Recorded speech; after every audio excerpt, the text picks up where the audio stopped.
अस्सलामुअलैकुम, आप सब लोग कैसे हैं। उम्मीद है सब अच्छे होंगे। तो इस वीडियो में हम टू हैव वर्ब के ऐसे यूज़ को पढ़ने वाले हैं कि जो कि बहुत ही ज़्यादा स्पोकन इंग्लिश में यूज़ होता है। आपकी स्पोकन इंग्लिश, रिटन इंग्लिश दोनों में ही ये बहुत ज़्यादा काम आता है। तो चलिए देखते हैं कि सबसे पहले टू हैव वर्ब है क्या।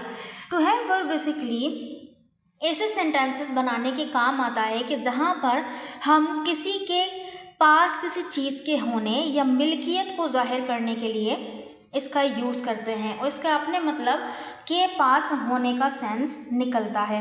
यानी कि ये सेंटेंस में किसी एक्शन यानी काम या अमल को जाहिर नहीं कर रहा होता, बल्कि ये as state of possession, possession मतलब मिल्कियत, पोजेशन के स्टेट को, पोजेशन की हालत को यानी ऑनरशिप या बिलोंगिंग को जाहिर करता है कि कोई चीज़ आपसे ताल्लुक़ रखती है, कोई चीज़ आपके पास है, कोई चीज़ आपकी है। ठीक है, जैसे कि अगर हम देखें टू हैव वर्ब का अपना मतलब यानी इस सेंस में जो है ये एज पोजीशन के तौर पे यूज़ हो रहा है, क्योंकि हैव के बहुत सारे मतलब हैं, बहुत सारे सेंस में उसको यूज़ किया जाता है, लेकिन यहाँ पर बहुत ज़्यादा जो इसका यूज़ किया जाता है वो एज पोजीशन के तौर पे यूज़ किया जाता है जब हम इसका मतलब लेते हैं कि कोई चीज़ आपके पास है यानी कि आपकी मिल्कियत में है। ठीक है, अच्छा सबसे पहले यहाँ पे अब देखा जाए तो हैव क्योंकि एक वर्ब है और इसकी फॉर्म्स भी होंगी। जी बिल्कुल, फॉर्म्स होंगी, जैसे कि किसी नॉर्मल वर्ब की होती हैं, इसकी भी फॉर्म्स हैं। तो जैसे अगर हम देखें हैव इसकी बेस फॉर्म है, यानी कि जो बुनियादी वर्ब हमारा है वो है क्या है, हैव, जिसका मतलब है पास होना, यानी कि कोई चीज़ पास होना। ठीक है, अब इसकी जो है सेकंड फॉर्म जो कि हमारी पास्ट फॉर्म भी कहलाती है वो है हैड, और थर्ड फॉर्म यानी कि परफेक्ट पार्टिसिपल फॉर्म जो कहलाती है वो भी होती है हैड, यानी कि पास्ट फॉर्म और perfect participle form had he होती है, सेम। ठीक है, देन आईएनजी फॉर्म जो इसकी होती है वो हैविंग होती है, जिसको हम प्रेजेंट पार्टिसिपल फॉर्म कहते हैं, और इसकी फिफ्थ फॉर्म होती है हैज़, यानी बेस फॉर्म। बेसिकली हैव में एस का इजाफा करने से ही ये हैज़ बनता है, तो हैव्स बोलने की बजाय हैज़ बोला जाता है। तो यानी कि ये इसकी फिफ्थ फॉर्म है जो कि थर्ड पर्सन सिंगुलर के साथ हम देखेंगे आगे लगेगी। तो सबसे पहले बात समझने वाली ये है कि यहाँ पे कभी भी इस सेंस में यानी स्टेट ऑफ पोजीशन के सेंस में हैविंग का इस्तेमाल कभी भी नहीं होगा। ठीक है, हैविंग के इस्तेमाल और जगह यूज़ होते हैं, यानी पार्टिसिपल के फ्रेजेस वगैरह में यूज़ होते हैं। तो यहाँ पे हम हैविंग को बिल्कुल भी नहीं देखने वाले, क्योंकि सिर्फ और सिर्फ पोजीशन के लिए हैव, हैड और हैज़ का इस्तेमाल होता है। तो सबसे पहले हम देख लेते हैं कि हैव का इस्तेमाल यानी हैव और हैज़ का इस्तेमाल किस तरह से हम करें। तो प्रेजेंट टेंस में हम हैव और हैज़ का इस्तेमाल करते हैं, ये इस बेस फॉर्म यूज़ हो रहा होता है। अच्छा, प्रेजेंट टेंस का अगर फॉर्मूला आप देखें तो क्या होता है कि सब्जेक्ट आता है यानी जिसके पास वो चीज़ है, यानी आई, यू, वी, दे और कोई प्लूरल नेम या ही, शी, इट और सिंगुलर नेम, उन सब के यानी वो हमारे सब्जेक्ट में आ जाएंगे। अब देखें हैव और हैज़, अब ये दो हैं, अब किसके साथ हम हैव लगाएं, किसके साथ हैज़ लगाएं। तो हैव बेसिकली लगता है आई, वी, यू, दे और प्लूरल नेम्स के साथ, और जबकि हैज़ लगता है ही, शी, इट और सिंगुलर नेम के साथ। ये ही, शी, इट और singular name basically third person singular कहलाते हैं। इसको हो सके तो कहीं अलग बिल्कुल सेपरेटली लिख लें, क्योंकि ये हर जगह काम आएंगे। देन उसके बाद जो ऑब्जेक्ट है यानी जो चीज़ आपके पास है, जो चीज़ आपकी मिल्कियत में है, वो ऑब्जेक्ट आ जाएगा। कोई भी चीज़ जो कि आपके पास है वो चीज़ यहाँ पे यानी वो नाउन, उस चीज़ का नाम आ जाएगा। सही है, तो जैसे कि यहाँ पे अगर हम सेंटेंस देखें, मेरे पास एक कार है, तो मेरे पास है, इसके लिए हम क्या बोलेंगे, आई हैव, मेरे पास है, मेरी मिल्कियत में है। आई ओन, ठीक है, मेरी मिल्कियत में है, यानी मैं ऑन करती हूँ इसे, किस चीज़ को, आ कार, ठीक है, एक कार को। और देखिए यहाँ पे अगर सिंगुलर नाउन होगा तो उससे पहले हम ए और एन आर्टिकल को लगाएंगे। इसी तरह से अगर हम बोले मेरे पास टाइम है, यानी कि मेरे पास वक्त है, तो ये भी मेरी मिल्कियत है ना, मेरे टाइम, तो मैं बोलूँगी I have time, simple I have time. अब देखिए टाइम जो है सिंगुलर फील होता है, लेकिन ये क्या है, एक अनकाउंटेबल नाउन है। काउंटेबल नाउन के साथ हम आर्टिकल ए और एन का यूज़ करते हैं, तो टाइम के साथ हम आ टाइम नहीं लगाएंगे, वो गलत हो जाएगा। सही है, इसी तरह से अगर मैं बोलूँ मेरे पास एक पेन है, तो मैं बोलूँगी आई हैव अ पेन। ठीक है। अगर मैं बोलूँ मेरे 2 भाई हैं, वो भी तो देखिए मेरी बिलोंगिंग्स है ना, यानी मुझसे ताल्लुक़ रखते हैं ना वो, तो मैं क्या बोलूँगी, मेरे 2 भाई हैं, मैं बोलूँगी I have 2 brothers, I have 2 brothers. अगर मैं बोलूँ मेरे घर में एक बाग है, तो यानी जो मेरा घर है उसके अंदर एक बाग है, यानी बाग जो है मेरे घर से ताल्लुक़ रखता है, तो वो भी क्या है, एक पोजीशन है। तो मैं बोलूँगी my house has a garden, my house has a garden, मेरे घर में एक बाग है। ठीक है। इसी तरह से अगर हम सब्जेक्ट को यहाँ पे बदल दें, मेरे पास एक कार है, आई हैव अ कार हो गया। लेकिन अगर मैं बोलूँ तुम्हारे पास एक कार है, यानी सामने वाले के पास, तो मैं क्या बोलूँगी, सिर्फ सब्जेक्ट यू लगा दूँगी। यू के साथ भी देखिए हैव लगता है, तो बनेगा यू हैव अ कार। अगर मैं बोलूँ कि हमारे पास एक कार है, तो मैं बोलूँगी वी हैव अ कार, क्योंकि आई यू वी दे इनके साथ प्लूरल और प्लूरल नेम हो तो उनके साथ हैव लगता है। ठीक है। तो यहाँ पे अगर मैं बोलूँ उनके पास कार है, यानी एक से ज़्यादा लोगों के पास, तो मैं बोलूँगी दे हैव अ कार। अगर मैं बोलूँ कायनात और बिलाल के पास एक कार है, तो मैं बोलूँगी कायनात and Bilal have a car, क्योंकि कायनात और बिलाल 2 नाम है, अब सिंगुलर नाउन नहीं है बल्कि प्लूरल नेम्स हो गए ये, इस वजह से हमने यहाँ पे हैव लगाया। अब अगर हम थर्ड पर्सन सिंगुलर के पास आ जाए, तो हम बोलेंगे उसके पास एक कार है। अगर हम यहाँ पे एक लड़के को कंसिडर करते हैं, तो बोलेंगे ही हैज़ अ कार। अगर लड़की को कंसिडर करेंगे, तो बोलेंगे शी हैज़ अ कार। और अगर हम किसी जानवर को बोलेंगे कि भाई इसके पास तो कार नहीं हो सकती ना, किसी जानवर के पास, हम ये बोल देंगे जैसे कि एक बिल्ली है, और बिल्ली को हम बोल देंगे कि इसकी एक दुम है, क्योंकि वो भी देखिए दुम उससे बिलोंग कर रही है ना, दुम उससे ताल्लुक़ रखती है, उसकी चीज़ है वो, तो हम बोलेंगे it has a tail, cat has a tail, इस तरह भी कह सकते हैं। सही है। तो यहाँ पर हमने देखा कि हैव हैज़ को किस तरह से हम यूज़ करेंगे। कोई भी चीज़ हमारे पास है, सिंपल, बहुत ज़्यादा सिंपल है, कोई ज़्यादा मुश्किल नहीं है। सही है। तो ये हो गया इसका पॉजिटिव यूज़, जिसको हमने हैव हैज़ को प्रेजेंट में यूज़ किया। अच्छा, इसको अगर हम पास्ट में दिखाना चाहें कि मेरे पास कुछ था, यानी माजी में हमारे पास कुछ था, तो फिर क्या होगा, अब हम पास्ट टेंस में हैड का यूज़ करेंगे, यानी कि उसकी सेकंड फॉर्म पास्ट फॉर्म थी ना, पास्ट फॉर्म को यूज़ करेंगे। और स्ट्रक्चर क्या होगा कि सबसे पहले सब्जेक्ट आ जाएगा कि जिसके पास वो चीज़ है, देन उसके बाद आएगा हैड। अब देखिए हैड क्योंकि एक ही है, तो सारे सब्जेक्ट के साथ हम हैड लगाएंगे। सही है। और देन जो ऑब्जेक्ट है वो आ जाएगा। जैसे मेरा एक दोस्त था, मेरा एक दोस्त था, तो यानी कि वो भी मुझसे ताल्लुक़ रखता था ना, मेरा दोस्त था वो, तो मैं बोलूँगी आई हैड, मेरा था या मेरे पास था क्या, अ फ्रेंड, अ फ्रेंड मेरा दोस्त। सही है। आई हैड अ फ्रेंड, मेरा एक दोस्त था।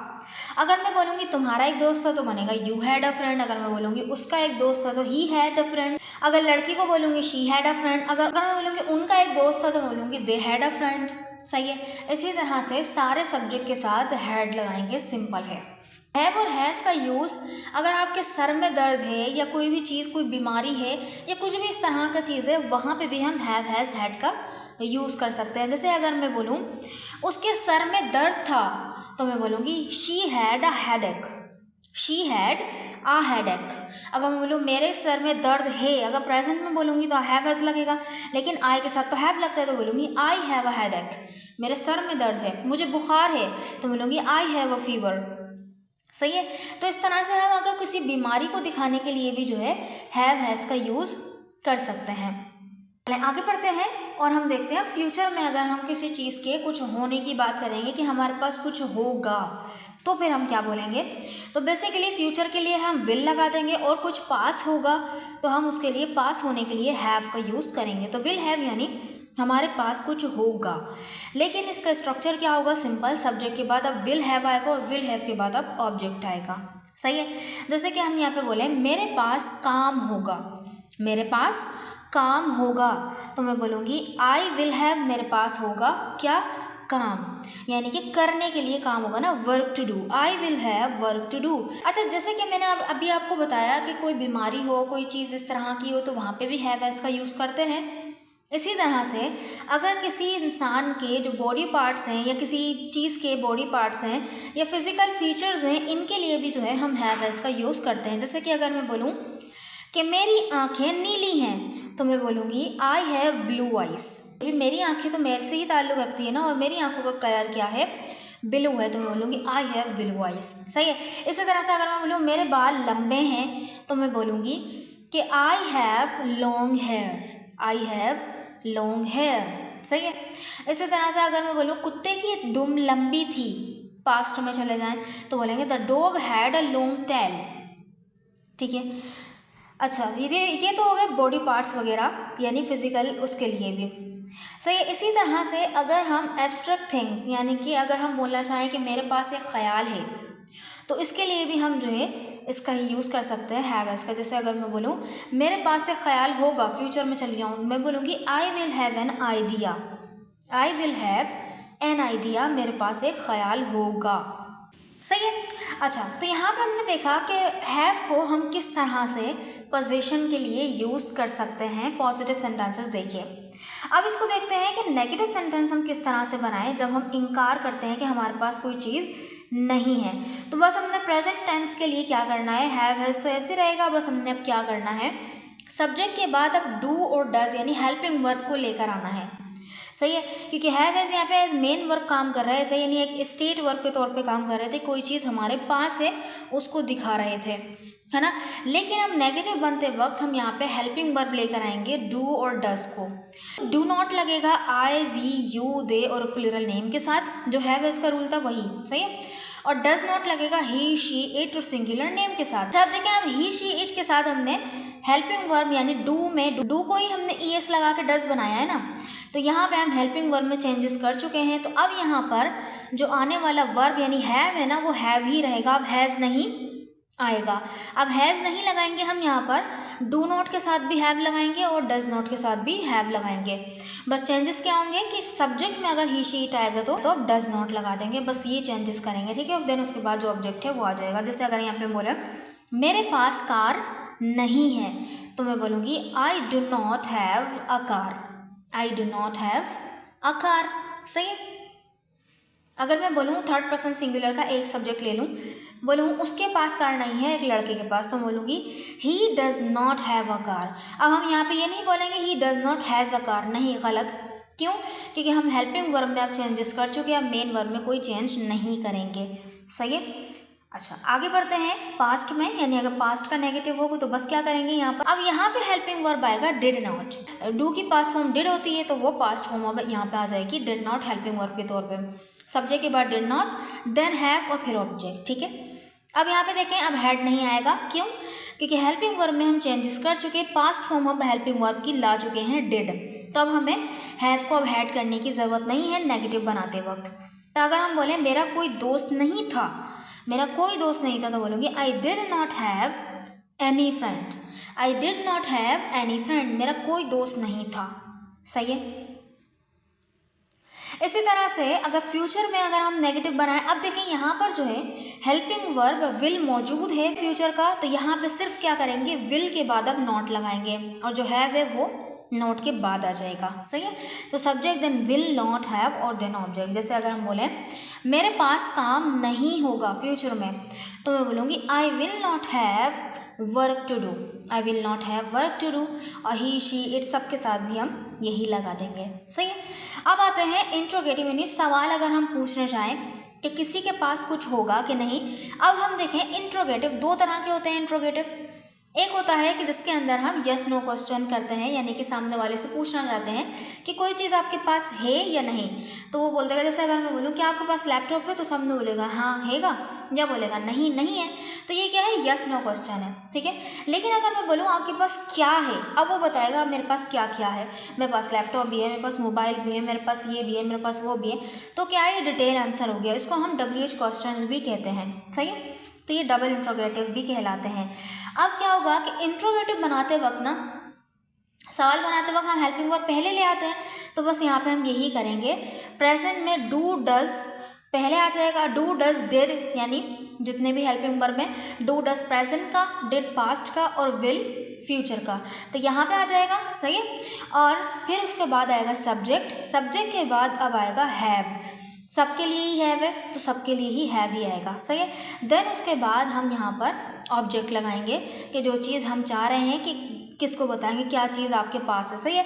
और डबल इंट्रोगेटिव के लिए हम क्या करेंगे, बस यहाँ पे ये जो इंट्रोगेटिव है पूरा उठ के यहाँ आ जाएगा और यहाँ पे हम सिर्फ एडिशन करेंगे WH क्वेश्चन का, WH वर्ड का, सॉरी WH क्वेश्चन नहीं, WH वर्ड का, यानी कि व्हेन, वेयर, वाई, ये सब चीज़ों का, सही है, ये सब वर्ड्स का।